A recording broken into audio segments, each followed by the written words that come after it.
Tuesday today, so you're spoilt for choice, frankly.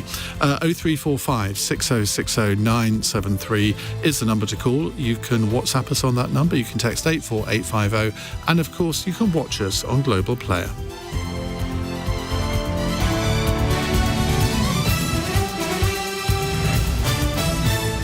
On your radio, on Global Player, and Play LBC. Leading Britain's conversation. This is LBC. From Global's newsroom at 8 o'clock, Vladimir Putin's agreed to a 30-day pause in attacks on Ukraine's energy infrastructure during his phone call with Donald Trump earlier. The US president also insisted the two countries will be working quickly to have a complete ceasefire. But the Kremlin's warned that'll only happen if military aid to Ukraine ends.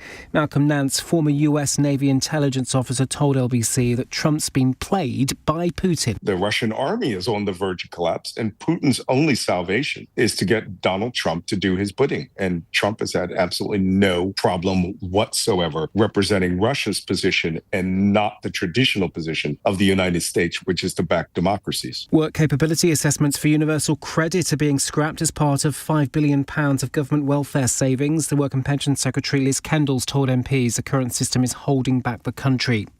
Israel's Prime Minister says airstrikes on Gaza overnight are only the beginning. More than 400 people are thought to have been killed in the attack.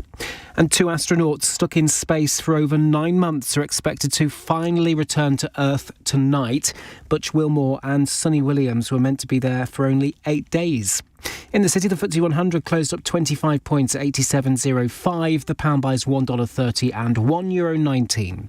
LBC weather, dry and mostly clear tonight. Cold with a widespread frost and a low of -3. From Global's newsroom for LBC, I'm Daryl Jackson. This is LBC. From Global. Leading Britain's conversation. Cross Question. With Iain Dale. Hello, a very good evening. It's 2 minutes past 8 on LBC. I'm Iain Dale with Tuesday's Cross Question. On the panel with me, sitting to my left, if you're watching on Global Player, you can see all the panellists. Rachael Maskell is Labour MP for York Central. Sitting next to her, making his debut on the show, Dr Luke Evans, Conservative Shadow Health Minister and MP for Hinckley and Bosworth. He's a former GP. To my right, Edward Adoo, another debutant, broadcaster, who's the host of the podcast Across the Pond. And next to him, Dan Hodges, columnist for the Mail on Sunday, who is so far, I think, podcast-less. But I'm sure that will change over time. It'll be snapped up by somebody soon. The number to call, as ever, 0345 6060 973. You can WhatsApp us on that number or text 84850. And as I say, do watch us on Global Player. 0345 6060 973. Tweet at LBC. Text 84850. Cross Question with Iain Dale. This is LBC. And just a reminder, if you ever miss an episode of Cross Question, and it's Monday, Tuesday and Wednesday, the episode is always uploaded to the Cross Question podcast within an hour of the programme finishing. I know a lot of people seem to listen to it while they're walking their dogs the next morning. So I am told anyway. Right, let's go to our first caller. It's Jeff in Merthyr Tydfil. Hello, Jeff. How are you doing, Iain? How things, boy? Hi. All right? Good. I'd love to ask the panel, simply, is this the best time to confront Trump, Putin? Because obviously, or as far as I can tell, Russia's on its knees. And if you don't confront him now, you're going to have to do it sometime in the near future. Because this is a crisis and you have to do it. What does the panel think? Okay. Luke. I think it's crunch time, isn't it, to see where things are going. It's interesting, a 90-minute call. What can come out of the 90-minute call? We're still finding that out. I think Russia is probably under pressure, but we know Ukraine is as well. Trump, since he's come in, whether you like him or not, has at least forced it into discussion of peace. If we had this conversation before Christmas, would we be looking at a discussion of peace or a ceasefire at least? No. So something has moved, but I think at some point you have to show some strength, because we know from Russia's previous history, when it's taken and annexed various different parts of different countries, I think at some point we're going to have to stand up and make that stand. The question is, who's going to be able to do that? But we're not looking at a ceasefire now, are we? Given what we know happened in this phone call today, all Putin said is that he won't hit energy targets in the next 30 days. I mean, that is not a ceasefire under the definition of a ceasefire that we know. No, but at least it's something moving forward. I'm an optimist, and I'm hoping that there is at least a dialogue happening that may see something move forward. But you're absolutely right. So you have to... Reagan said trust and verify, didn't he? And so we have to see what that actually looks like, whether that'll even hold. The problem is, if Putin doesn't feel that anything's moving, at what point, as the caller said, do we have to make a stand?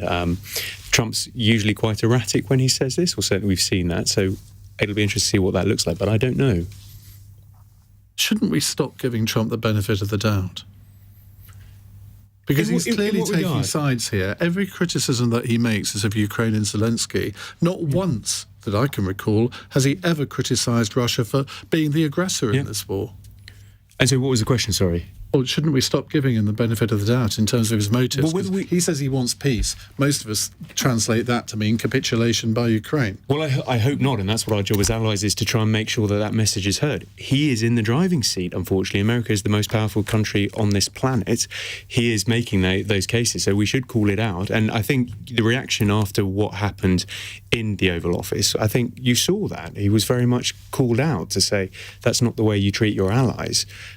Let's see. I hope there's method to the madness, but I don't know. Is it a tactic that he's using to make sure that Putin doesn't do anything, doesn't take aggressive action, and he's in a sense trying to ease the situation by not sort of, being a bit gung-ho and say, well, look, you've got to do this or else we're going to retaliate. Because sometimes if you're dealing certainly with aggressors or people who step out of line, my mum always says it's the best thing to try and do it in a diplomatic way. And I suppose he's doing that in order to keep the peace.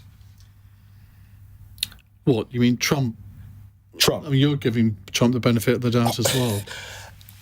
Listen, I'm not here to say that he is the saviour, but I think in this aspect, in order to keep peace and to make sure that there's no further escalation, what else can be done? Can you think of any single example in history where that strategy has worked, where you effectively appease a dictator and you get long-term peace? Because I can't think of one. No, you're right. But I think in this aspect, we certainly don't want the war to escalate and for everybody to get involved. I mean, if that happens, that would be catastrophic. Well, who else would be getting involved? I'm saying I've had conversations with friends who say, listen, if it's not dealt with in an appropriate way, what Trump said to Zelensky in that awful the press conference, it could be World War III. We don't want that. No, we don't want that, but we can't sort of let those thoughts govern appeasing Putin, surely, because if he's allowed to claim victory in Ukraine, surely the natural thing for him then to do is to invade somewhere else and claim victory. We know he wants to recreate the borders of the Soviet Union. It's entirely possible that he could go to Moldova or Estonia or any number of other countries next. And if that happens, I think all the people who are sort of bleating on about peace now they'll have a lot of explaining to do. But the only person who can keep him on a leash is Trump. Well, we'll see. Dan? Well, to answer the question, excuse me, when should we stand up to Putin? It's now. But as we've seen, Donald Trump is not prepared to do that. And Donald Trump has basically been found out today. When Donald Trump thought or claimed to think that Zelensky was an obstacle to peace and an obstacle to a ceasefire, what did he do? He threw him out of the Oval Office. He pulled intelligence from Ukraine. He pulled munitions and military support from Ukraine. He attempted to held back-channel negotiations with the opposition parties in Ukraine to try and get Zelensky thrown out of power. What has he done now, as we've seen today, that Putin is an obstacle to a ceasefire? He's done nothing. He said, I think it was a week and a half ago, if Putin doesn't do what I say, I'll introduce, massive sanctions. But that was in a tweet. That's what he does. And the best scenario we have is that Putin is playing Donald Trump. The worst scenario we have is that Donald Trump and Putin collectively are playing everyone else. But all this talk about, we need Putin to stand up. I mean, we have to wait and see. What are we waiting for? What more does Donald Trump have to do to demonstrate that he is now an ally of Russia and an enemy of Ukraine and those of us that are supposed to be standing alongside Ukraine? When are we going to take a stand? Okay. What are we waiting for? Rachael Maskell. Well, I think today has shown that there's a new world order at play, and one that we should take incredibly seriously, one that is an affront to the democratic elected governments, such as in Ukraine with Zelensky democratically elected, but also to the rest of the West and no doubt beyond, where there's democratic government, in the way that this discourse has taken place. We've had Trump usurp himself and place himself in this so-called negotiation and come away empty-handed, bar a few measures, but it's also placed Zelensky in a place where he can't rearm, refuel, align his troops. So in some ways, it's like he gave with one hand, we won't damage your energy infrastructure, as if that wasn't already in ruin, but then has come in and put even more pressure on Ukraine. And I think we should be incredibly aware that this is the problem when you have got unaccountable power, which is what I think we're seeing both in Russia and also the United States. And I think this is a time where we have to ask serious questions about where our allegiances, where our alignments are, and how do we build that coalition of democratic representation to stand up to the undemocratic leadership in our world now. You can't really accuse Trump of being unaccountable or being undemocratic. I mean, he won. I think there are two different in a free things. and fair election, and the American Constitution is relatively robust in holding presidents to account. Well, let's see, because I don't think Donald Trump plays by those rules. I think he sets his own rules, and I think we saw that in his last administration, indeed undermining the democratic elected Biden when he came into office, and I think we'll see that throughout this administration. We need to think about where those players are, where is the power held, whether that's in Russia, the United States, or indeed in China. And we need to think, where does the future democratic representation come from? And I think we need to hold ourselves tight into that. The EU would be a classic example of the countries across Europe, I should say, broader than the EU, to align with that and think about what our future world order will be. Do you realise that you're the first Labour MP to come on this programme since Trump was elected to say anything critical of him at all? Well, there we go. Right, follow-up question from Simon, who says, what do Putin apologists see that normal people can't, Dan Hodges? What do Putin... I mean... Because there are an awful lot of them about. Yeah, I mean, but, there are an awful lot of them about, but most of them pop up on social media. And they're the Russian bots, aren't they?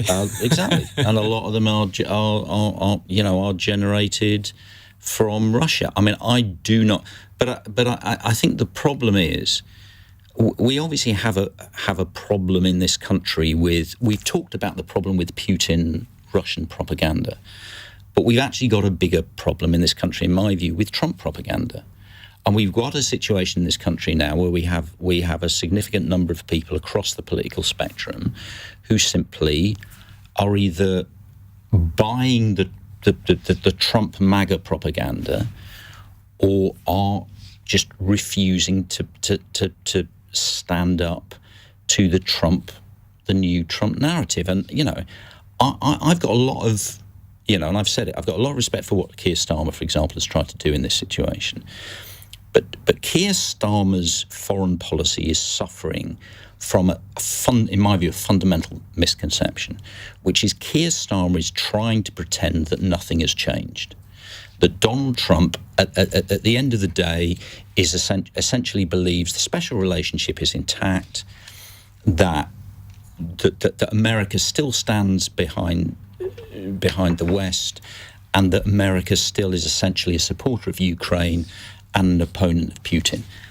And it is quite clear that that is no longer the case. What you were saying was absolutely right. The fundamentals of everything that we've rested on for the last, basically in this country since 1945, the great Atlantic Alliance and the United States underpinning NATO and underpinning our security, that has gone. That is over. And in fairness to the Trump administration, they're being completely honest about it. You know, we had Hesketh came over, the American Defense Secretary, saying, you guys are not our priority anymore. And we're still wandering around pretending that this new reality hasn't happened, and we've got to acknowledge it now. Edward, what do Putin apologists see that normal people can't? It's tough. I mean, I want to go back on what you were saying there, Dan, about the issue with Prime Minister Keir Starmer. What else can he do? I mean, the thing is, trying to call it out or to say, listen, I don't like your agenda, I don't like what you're doing, that's going to create... Well, fair enough, but what about the question about Putin apologists? I mean, why is it that so many people in this country, and we get them calling into this programme, it's not just bots on social media, it is actual people who phone into this programme defending Putin and criticising the West. I've never been able to fathom that out. People who seem to loathe their own country. It's one of those questions which, when I have conversations with friends, they always talk about, bring the Zelensky conversation, they talk about funding, they talk about whether some of my friends have even said, whether this whole war is justified. And the thing is, where do those people get the information from? And, how can they actually respect Putin for what he's done? I think it's down to an ideology where, people think, oh, well, what he's actually doing, it works for Russian people. And that's when you get into this conversation and it takes you down a rabbit hole, and you can never get a definitive answer. Rachel? Well, I think we see that Putin just believes he's got the power to walk on anybody's land and to take that, whether that's Georgia, whether it's Macedonia. He can see that pathway and to say, I can take that if I choose. So that is why we have stood by Zelensky, is to stand up to the bear, to ensure that we are putting the pressure back on Russia to say, actually, there are boundaries on which you cannot cross. And in some ways, Ukraine has been the little man against Goliath over the last 3 years and done incredibly well in standing for those values.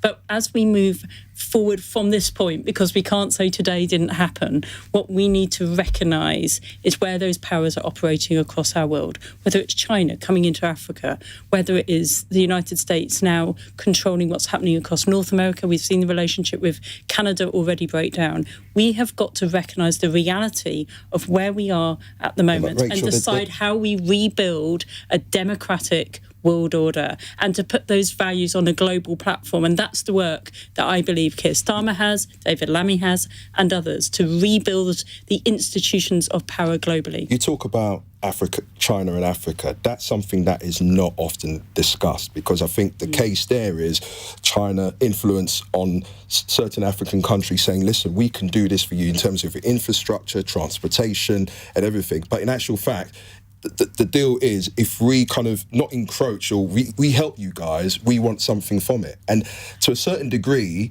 that's kind of meddling in politics or getting involved in colonial power, more or less, in Africa, aren't they? Luke? Well, to answer your question, I think trying to put this together, for me, it fits into perspectives. So what is Donald Trump's perspective? In my eyes, he seemed to be very clear that he wants to make America great again, that he doesn't want any wars, that Europe should pull its weight, and he's looking towards China as the potential problem. So that's his perspective. Putin's perspective, and to answer your question about the apologists, I guess the thought process they would have is that they see NATO expansion coming across. The fact that we're able to say this, people are going to war on this very topic. So there's a belief that we need to try and understand why people would apologise for that. So it's not I don't think we can just dismiss it and simply say, oh, well, they've got it wrong, because they feel that there's an answer there. But The way I see us resolving this, America are the world power, whether we like it or not. We have to try and make sure we align what is in our best interest, in Europe and Ukraine's best interest, along with America, and use them to the best of our ability. We're certainly not going to realign to Russia, regardless of what the apologists say. Can I just quickly say, just very quickly, that's a classic example. To answer the question, why is Putin's propaganda working? We've been having this conversation. If you did lots of programs on this before Donald Trump's election. The line from a Tory MP was very clear. Putin's the aggressor, Putin's the enemy, we have to defeat him. What has happened since Trump's election? We've had this, with the greatest respect, rubbish. From on the one hand, on the other hand, Trump this, Trump... I'm sorry, just let me finish. I was asking what the perspective of an apologist is. That's very different. You were asked about why people accept Putin's propaganda, and you answered by giving an answer about Donald Trump's foreign policy. No, I give a perspective on both sides. And I think you started off by talking about Donald Trump. Yeah. And this is the point. This is what's changed. We now have, whereas before it was just we had the Putin apologists, we now have the Trump apologists and people on the right who think they should align themselves with Trump, peddling Putin's propaganda. And that is the fundamental thing that has changed. OK, well, the final word on this goes to Amma, who says, Iain Dale is the John Bolton equivalent in the UK. War. Oh, that's something I never thought I'd be called, but there we are, 21 minutes past 8. LBC.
Cross Question with Iain Dale on LBC. 8:23, we have with us Labour MP Rachael Maskell, Conservative MP Dr Luke Evans, Dan Hodges from the Mail on Sunday, and Edward Adoo, the broadcaster and host of the podcast Across the Pond. Ulf is in Hamburg. Hello, Ulf. Good evening. Hi. Germany just chucks its constitutional debt brake out of the window, at least as far as defense is concerned, so we can spend more money for those worthy purposes. The United Kingdom still sticks to its fiscal rules, which are not even constitutional. You have led the way in many ways recently. Should you put more money where your mouth is? So what is Germany increasing its defence spending to? That remains to be seen, but we can go into debt. It will be hundreds of billions of euros over the next years. OK, well, just a bit of background to this. The lower house of Germany's parliament today approved new rules which will make defence and security-related spending exempt from Germany's strict economic rules on national debt, allowing a €500 billion fund for defence and infrastructure to be set up. The upper house of the German parliament will also need to approve this measure later this week. Edward, let's start with you on this. I mean, obviously the British government has announced increases in defence spending, but probably it seems not on the scale of what the Germans are about to do. They've ripped up 70 years of their defence and foreign policy to do this. Should we be more radical? No. We've we've got a lot of problems that we need to deal with here. Obviously, defence is an issue, but I mean, I know we're going to probably come to this at some point before 9 o'clock, talking about the welfare reforms and the cuts. I don't think we should go in the same direction as Germany. I think that would be catastrophic. When you look at the world situation, though, I mean, we are in a situation now that is so different from even 2 or 3 years ago. Surely, defence spending has to take priority over everything else. Because but we're being told, if you don't spend enough to defend your own country, you might not have a country to defend. Ian, we're being told that we've got to cut back, and there's people, pensioners, who are not being able to put their heating on. And today, there's disabled people who are fearing the forthcoming cuts, which are going to be implemented in a couple of years. Surely, abolish the defence budget then. No, I didn't say that. I'm saying that we should. That's the logic of your argument. No, not at all. I'm saying that it's about common sense, but not going down the route what Alf said about what Germany are doing. That's totally that wouldn't work. Dan? My own view, my personal view, is absolutely right. I think we do need to massively increase our defence expenditure, given the reality of the situation, which is America, as I say, is now turning its back on Europe. We do have this existential threat from Putin. I mean, I think the government's position, I think an increase to 2.5% is inadequate. I think it's going to need to be significantly more than that.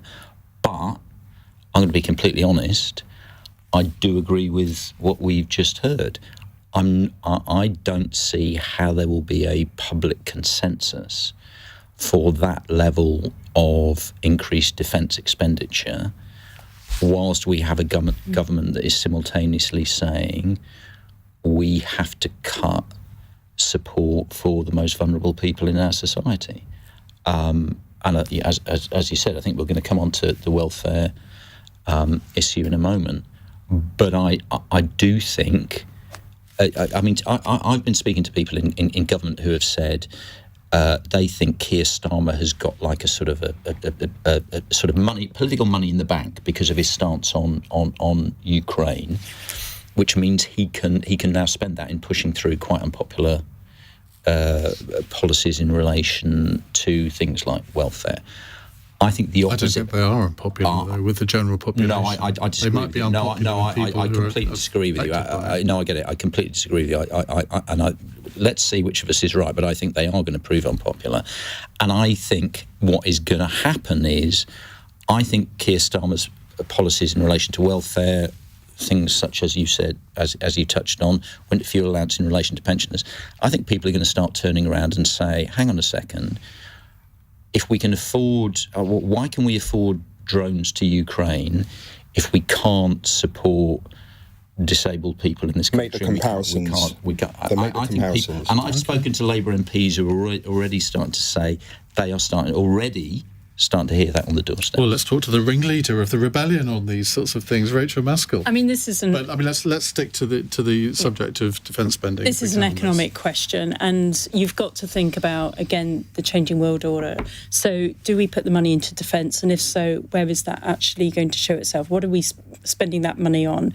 Or do we invest more in diplomacy, which is of crucial importance, or of course development, which is the other arm which we need to have a look at, because if we're not there de-escalating risk, then obviously that's the down payment to bring a more stable world and address some very immediate concerns. But investing in diplomacy seems to be more imminent, that we need to put the focus there than we do on some of the defence, and particularly as we don't know what that extra 0.5% is going to buy. So I think we need to think of it in that terms. But this is about an economic choice. And you can either trade off, which is what we're seeing the government doing at the moment. It's like we're going to pull back on domestic spend and international development and invest in defence, or you enlarge the size of the pot. And that's obviously what we've seen as well happening in Germany. So they're saying this sits outside the fiscal rules. The EU is reviewing its fiscal rules. But we're not. And we're not. And the thing is, the world is very different from it was in July. And we need to recognise economic shocks from decisions that Trump is making on trade and a different world order. So I think it is time that we look at those fiscal rules, look at the redistribution of wealth as well. So we heard today a question about the wealth tax. How are we ensuring that we are properly calling that to account and investing in our country? Because it certainly shouldn't be the poorest people in our country which are paying for this new change that we're seeing. Luke? Yeah, so Keir Starmer, when he announced, was it last week, about the defence spending, saying the situation has changed now fundamentally and security has to come first. Yet you look at some of the policies that are enacted, what he's doing to food security, what he's doing to energy security in terms of North Sea oil, these kind of things.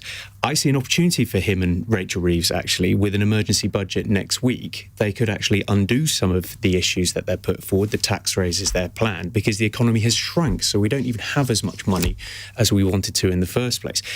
Undoing some of that might really well help allow us to grow the economy rather than tax the economy, which may well make a difference to that pledge to get 2.5% and then on to 3% from that point of view. So I think there is a real opportunity for them to undo that budget that is due in from the 1st of April.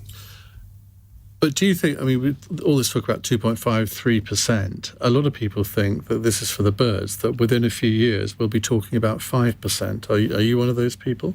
Well, I think we're going to need to get there. And it's back to the point we were making before. Things have changed, so the analysis has to change. I don't think, I take your point, we didn't say this about Biden, but Trump has changed whether you like it or not. You have to take a new analysis, and that's what's happening with Europe. Europe, everyone is reacting, but it's to what level? Because at the end of the day, if we're not going to rely on America, it's who is going to pay for it, who is going to put their money where their mouth is and stand up to Mr. Putin. And that's what we want to hear. And so I think you're right. The trajectory is the way it stands could well be that we're going to have to be pushing on above 3%. All governments have to choose what they're spending money Absolutely. on. And you've heard what Dan and Edward have said about the choice between welfare, NHS and defence. Well, you're a medical professional. Obviously, You've got a commitment to spending more money on health, but these choices have got to be made, haven't they? Oh, indeed, and this is the difficulty. So, the Labour Party need to own those choices. They told us 14 years from the sides telling us how we've got things wrong, and there are difficult decisions all along. And remember when we did cut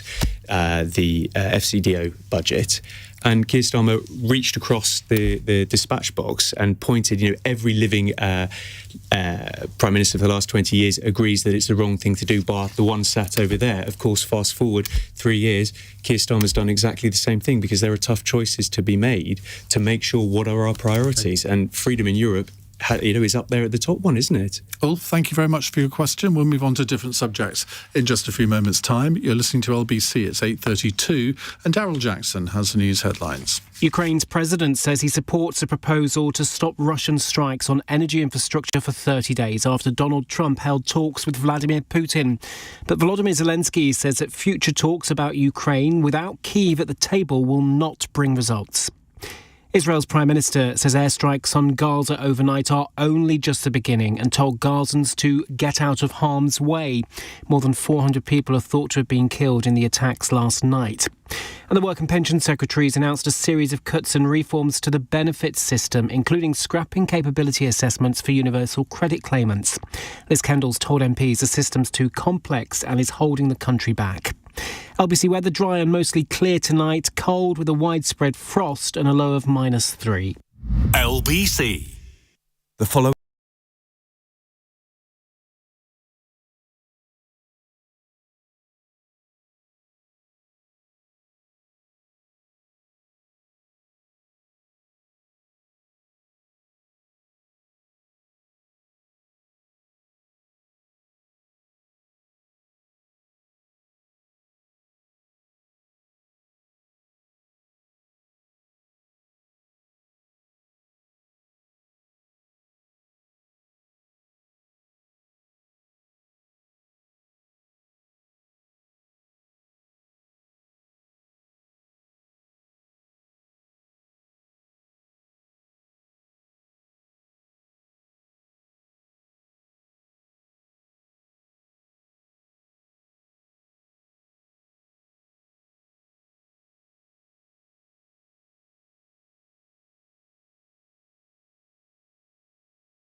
Cross Question with Iain Dale on LBC. Call 0345 6060 973. 8:35, let me reintroduce my panel. Rachael Maskell is Labour MP for York Central. Dr Luke Evans, Conservative Shadow Health Minister and MP for Hinckley and Bosworth and a former GP. Dan Hodges is a columnist for the Mail on Sunday. And Adoo is a broadcaster and the host of the podcast Across the Pond, which is new, isn't it? It's new, yeah. 2 episodes in. We've got the third one next week, which is good. So co-host it with a good friend of mine, T. Storm, who's a broadcaster in the States. We met many years ago. He used to work for a radio station in the States called Hot 97. And he approached me 5 years ago and he said, look, we should do a podcast called Across the Pond. At the time, I had loads going on. And then he reached out to me and I said, you know what? I think this is the time. Yeah. Let's do it.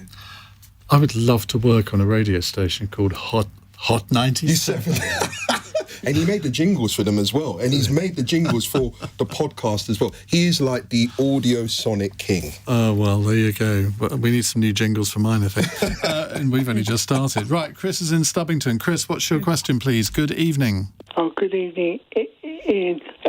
Following today's announcement by Liz Kendall, should disabled people like myself be concerned or reassured?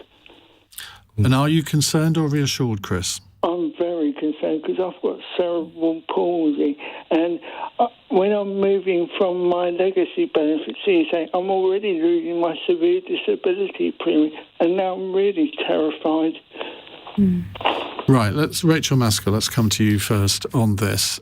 You've expressed concerns over a number of health and welfare issues over the course of the first few months of the government.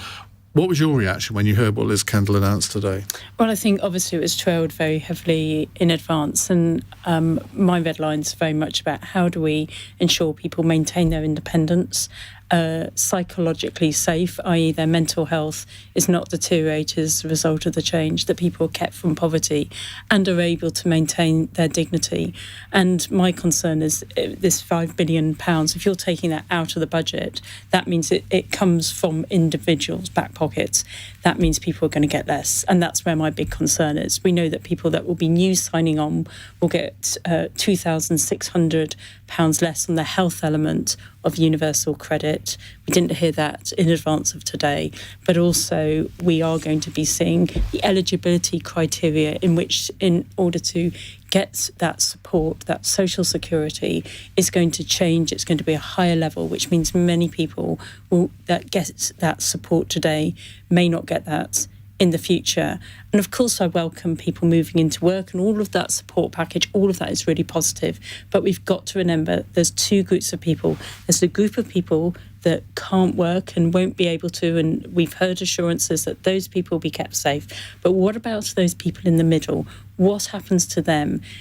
They may be deemed as being able to work, but without that whole holistic support, psychologically, getting confidence, getting work ready, and quite possibly taking time over that, what happens to them in the interim? And that's the group I'm most concerned about. Rachel, forgive me for being cynical. When I listened to the debate earlier on, and I've got friends and some relatives who kind of fall under that wing in terms of getting support, and I've had to intervene by speaking to DWP, try to fill in forms, and even for me, who's an able person, it's very stressful because sometimes you do speak to people who don't get it and somewhat patronising. I'm not saying the whole department are, and I think hearing this, and all I've heard so far from today is it seems the new ethos is get people to work.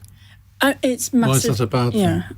It depends if people are eligible to work and they can do it, but I think it's about investigating someone's predicament or their circumstance. And if someone is dealing with, someone may have psychosis or dealing with schizophrenia, and that's the issue. Sure, if you put them in the workplace, and if they can't deal with people, then you can't suddenly say, well, look, we're going to put you in the workplace. If you can't do it, then you're not going to get any benefits. Employers themselves have got a huge responsibility in this as well. And it's about training for employers as well, because some employers don't get it. And it's about having a backward perception on mental health and saying, well, in actual fact, we don't want to employ that person. Because you get discrimination, exactly. You get people put on capability procedures or even bullied out of work. So what we need to ensure is that we've got that infrastructure in place, which clearly isn't in place today, and that's why so many people are out of work. We've also understand so many of those people on NHS waiting lists at the moment, they've got long COVID. We didn't have that in 2019, so that context has changed as well.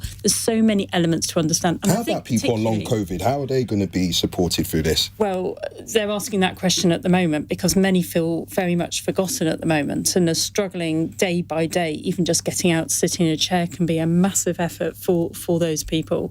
And then we've got this whole generation of young people who have come up. They haven't got the mental health resilience and going into a workplace incredibly stressful. They're experiencing acute anxiety, perhaps to a level that we don't understand.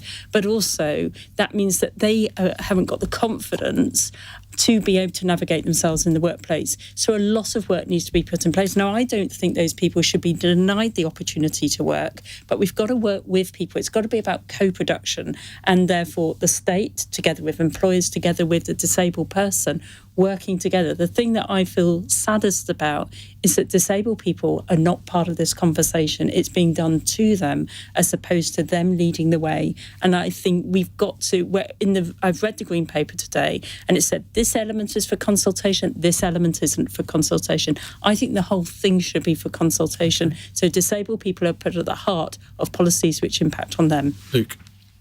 Well, to go back to your point, Chris, please don't suffer in silence. Go and speak to your DWP, speak to your MP in the first place to get some ideas of what can be done to help support you in your individual situation, number one. I guess one of the driving forces of me of getting into politics is when I saw this, because it boils down to me for how do we effectively legislate for attitude, because I've seen so many people in my GP clinic who want to work, but their disability, the world doesn't allow them to support them to do that, and that's absolutely crying shame from there. But I have seen the flip side with people who are signed off sick, but they're not able to, for whatever reason, they're not having any treatment, they're not taking any medication, and they're fulfilling what we call the sick role on the medical side. And that's not compassionate either, leaving people effectively in that state, and that's not fair to the taxpayers. So the question marks around this, and this was what was being grappled at the end of the last Parliament, was how do you design a system that is fair, that allows people to get back to work, supports those who really need the work, but actually calls out the people who should really be working but are just choosing not to. And that's the balance, and that is a reality that you see. So both sides of political spectrums like to play at one side or the other. Nasty person for making cuts, or far too soft. There's a cross between the two, and there's a plethora that you see. The young people side of things, I think it's really important, because we often talk a lot. It's very trendy in the last 5 years to talk about mental health, but there's two different things: mental well-being and mental health. Everyone has mental well-being problems. Look at the lockdown. Everyone's struggled with their relationships, getting out for work. Not everyone has a mental health problem, which is very different and needs a very different set of support. And if you want me to give you an example, it's absolutely normal to be petrified coming to see you, Iain, for the first time on this show and have You're hiding it well. A sweaty reaction to it. But it's not normal for me to then go out and when I just go to the cafe to have lunch, to have that same reaction. And there's a big difference in that. And that's where we need to get the system right to help people guided back through. And in answer to Chris's question, is should you work? Part of the biggest problem we've heard today is they've announced it, but we don't have any details. We don't know the costs. We don't know the criteria. There's been no impact assessment done. I'm really worried because this has all the hallmarks of the winter fuel payments again. It wasn't in a Labour manifesto. There's an announcement made, a vote done, then we find the impact assessment afterwards. And that's a really scary place to be if that's the way the policy is going to be done. Dan Hodges, you've been pretty punchy on this subject on Twitter today. Yeah, because I think the debate is being framed in completely the wrong way by politicians of both the main parties. I keep hearing how the bottom line on this debate is we cannot continue to fund the welfare budget in the way we are. I don't think that's the bottom line, and I particularly don't think that's the bottom line for the British people.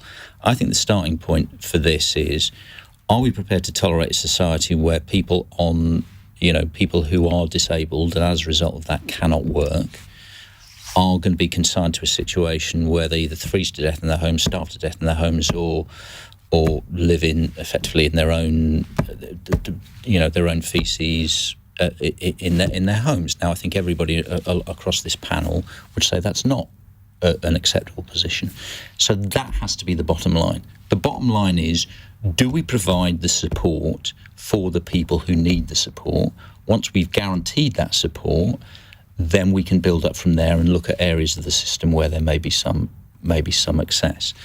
The second point for me, and this is another fundamental point, is we all understand the backdrop to this debate, which is the economic and fiscal pressures, crisis that the government is facing. Why is it that once again, and we've been doing this for years now, when it comes to a point of economic and fiscal crisis... Dan, stop typing the table. Economic and fiscal... You're as bad, Luke. Economic and fiscal crisis. The starting point for the debate is, how can we get the most vulnerable people in our society to make greater sacrifices? At the same time, and with the great respect to the politicians we have, this is the formal position of both the main parties. We cannot have a discussion about asking people on the highest income in society to see what they can contribute. So both of the main parties are currently telling us we can't have a discussion about maybe, for example, should we increase the top rate of tax? That is a position that both of the parties. But when the top 1% already pay 30% of the entire tax income on income tax, right? So how much more do you want them to pay? Well, maybe if we're asking people with MS to contribute a little bit more, maybe we can ask people on incomes of 5 million, 6 million, 7 million to pay a little bit more. And here's the crucial thing. We can debate this until the cows come home. That this is the political reality we now face, and we touched on this a little bit earlier.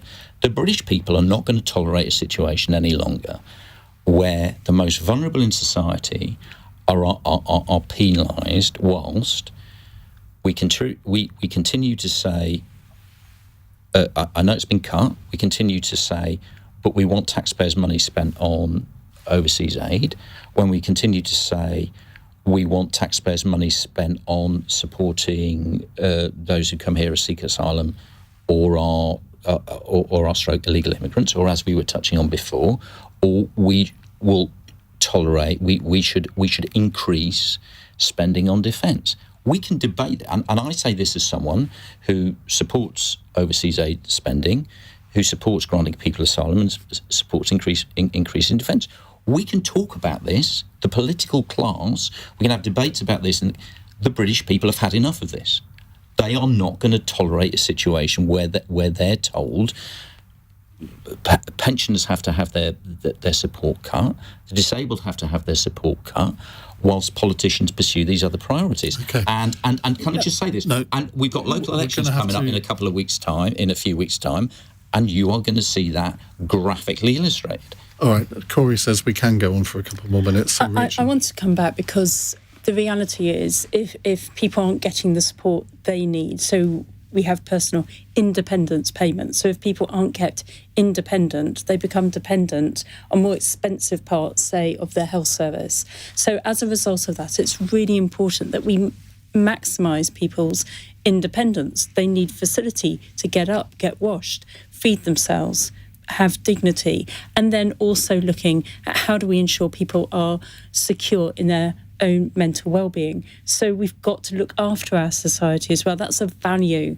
which we need to put at the centre of things. So I agree that we do need to look up at how do we see the redistribution of extreme wealth in our country. We've heard today, the members raising issues about a wealth tax. We've got to look at that opportunity to raise revenue where it is necessary, but certainly not to take it from the people who really struggle already. And we've got to remember 3 in 10 disabled people in our country live in poverty every single day. That doesn't help them at all.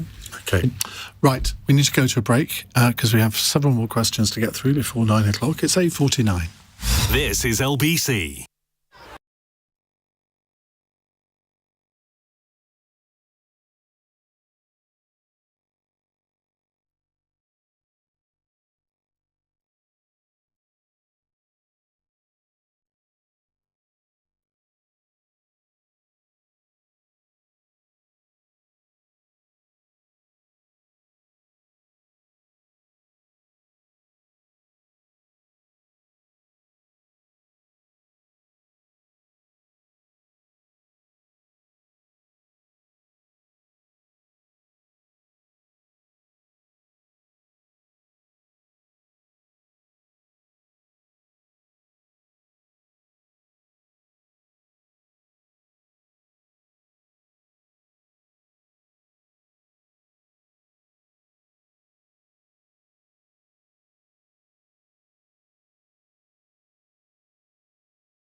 Cross Question with Iain Dale on LBC. Text 84850.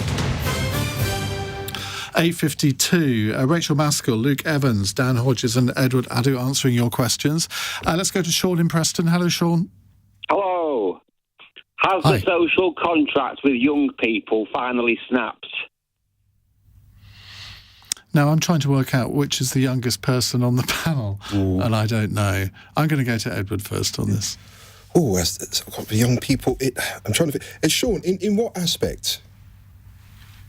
Well, it just seems that young people are unwilling to engage in both in employment and education, judging from the statistics that have come out in the last week. Well, let's go into that, because around 2 in every 5 people aged 18 to 24 in this country, according to this report, are considering giving up work and living on benefits instead. Plus, other surveys have suggested young people are losing faith in I think democracy. that's an overgeneralisation, because the young people that I meet are very productive. They're very entrepreneurial. With especially social media. That's anecdotal in the circles that you mix in. That might not be typical across the country. I do you feel this is stigmatising young people, saying that they're not good enough. They can't. Well, it's a survey. 2 in 5 say that they're thinking. Ian, you know what some surveys are, obviously the truth in that, but to be honest, it's painting the wrong picture. By basing the survey and saying that every young person is like that, again, it's not enabling them to excel, and it's kind of stereotyping them and saying that you're all failures. Okay, Luke? I would agree. We can't stereotype on both sides, because the young people I meet are fantastic, but clearly there is an issue, as we've just been talking about. I saw people who've wanted to make that choice or found themselves in that choice. I worry a little bit wider, and sorry to be a little bit political on this, but some of the reforms that are coming through that we've seen to our education system that we just voted on today are really going to lambast young people's future choices. We've also then seen a budget. Where are you going to employ a young person now, because of the risk and the amount it's going to potentially cost? And being able to take that risk of employing a young person for the first time when businesses are being hit with the national insurance contribution increase. We don't know what the cuts are going to look like that are coming for youth programmes, for example, that if we're going to have to make a change, we'll see that in the emergency budget. Sport is going to be another one potentially on the chopping block. It's not protected. So all these things that we've been looking at to try and support are potentially, yes, going to be very difficult. But actually, I give Brits a little bit more credit than that, because young people, I think, have a fantastic opportunity. They do see opportunity, and they want us to give them that opportunity. And that's what we should be trying to do, whichever political party you sit on. Rachel? Well, I have to take exception, because I think what we are seeing is actually a broadening of the curriculum, more people involved in sport and arts and creative subjects, which young people really have a good focus on. And we've got to remember the creative sector led our economy up till 2010. So 14 years of government, a great opportunity there for young people. But also I see the entrepreneurial spirit in young people. They want to get up and go and get things moving, and they get frustrated by the constraints of the rest of society. I'm in a constituency where we've got one of the lowest levels of youth unemployment in the country, because young people are given that hand up to be able to get on with their lives. But of course, they are facing many of those intergenerational barriers of house pricing, which is a real frustration for young people. So we've got to get those steps in place to help them leap up them as they move forward with taking forward their careers and their futures with the opportunities that generation have. Dan, if you can be quite brief, then we can quickly fit in another question. I was reading an article a couple of weeks ago which was condemning the indolence and fecklessness of youth, and it was dated from the 1830s. So this is a very popular theme. No, I don't think Britain's youth have given up the social contract, and given the way their supposed elders and betters have run the country over the last few years, it's a miracle that they haven't. But I don't think they have. Alison in Dis says, restaurant, bakery and petrol station chains have now gone cash-free. Is this a step forward, or should steps be taken to make sure people can still use cash? Now, the Italian restaurant chain Zizi, Asian fast food retailer Itsu, the bakery chain Gales, and also Asda's petrol stations are among the brands who've gone cashless in recent months. Right, 30 seconds each. Dan? We should be as cashless as possible, just because I never carry cash anymore, so I want as many outlets as like possible. the old Queen Mother, aren't you? Absolutely. I wondered where you were going there for a second. But yes, indeed. Edward. I think remain neutral. I think it should be a personal preference, but I hardly have cash in my pocket. Rachel? I don't personally carry cash hardly ever, but what I do think is many elderly people... Typical of Yorkshire people, isn't it? Many elderly people... That was a joke, by the way, everyone. I'm not laughing. But many elderly people, they really do depend on being able to use cash, so I do think we have to keep that in circulation. Luke? Their prerogative, but I think there needs to be some protection. I'm in a rural place with lots of old people who would use cash as well and like that having that to hand. Right, fun question from Jim in Edgware. A donation has been made to the London Museum of 14,000 Roman artefacts which were found during building work a decade ago. What's the best thing you've ever stumbled upon by accident? Who wants to go first? Let me go first. Go on, Edward. In a cab, en route home from a DJ gig, the cab driver said, "Sir, I've got these records in the back. They might be of some use to you." Went through the records. They had like a press release, all the info. It was some tracks which were released to the actor and DJ Goldie on his record label, Metalheads. And I couldn't believe it. There were 5 records. They were great tracks. So thank you to that cabbie for giving me... And you then sold them on eBay? No, I never did that. Come on, Ian. I wouldn't do that. Dan? Jesus. I once came out at my house and there was a box sitting outside, sitting on the step, which basically looked like one of those things that you would describe as a suspicious package. This is when I was sort of still living with a mum who was an MP at the time. And I rang someone, and to cut a long story short, the bomb squad turned up. No. And it turned out to be a package that had been sent by the House of Commons, which contained copies of Hansard's. So I don't know if that fits any sort of description, but that is the only thing I could think of that I stumbled across. Rachel? Well, this sounds almost like York every day, because all sorts of Roman artifacts are found in all sorts of places. But for me, I came across a gravestone in my constituency with my mother's maiden name on it, and it just so happened to turn out to be my great-great-great-great-grandparents. Oh, wow. Oh, wow. Amazing. And I then went on to the local library and saw the will, which they signed, and found out that they were drapers in the city. Wow, that's a great story. I had a similar experience. I've just remembered visiting First World War cemetery in Belgium, and there was a cross with my name on it. That really sort of sends shivers down your spine. And I was just literally wandering around and saw this thing. Luke? Number one, I'm going to get brownie points for this. My wife, obviously, stumbling across her, finding her. I No, but she's not an artefact. A round of applause for that. The second best one is probably coming home and finding one of my best mates passed outside her flat when I was at university. That's always a pleasant surprise to find an artefact after a night out there when you're not expecting them. So that's always lovely. I think there's much more to that story, but sadly we're out of time. We've run out of time. Thank you all very much indeed. Now, on tomorrow's panel, we have the former Education Secretary turned social mobility campaigner Justine Greening, Labour backbencher Belle Ribeiro Addy, Conservative MP and former Minister George Freeman, and the anti-homelessness campaigner Matthew Torbett. So they'll be here to answer your questions from 8.